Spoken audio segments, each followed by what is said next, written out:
Hey everyone, in this video, I will show you how to transfer Google Sheets data to MS Excel. If you find this video helpful, then please consider liking and subscribing to the channel. It really helps us a lot. Okay, so let's dive in. Now open Google Sheets on your Chrome browser. Click on File on left corner. Click on Download and select Microsoft Excel. Download it in Microsoft Excel format. As you can see, it is downloaded. Now let's open MS Excel.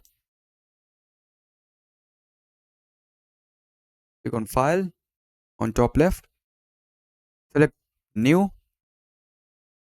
Now select Open. Now click on Browse.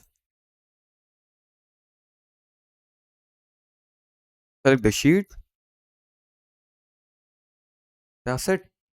That's how you can transfer Google Sheets data to MS Excel. As you can see. So that's it for the video. Thanks for watching.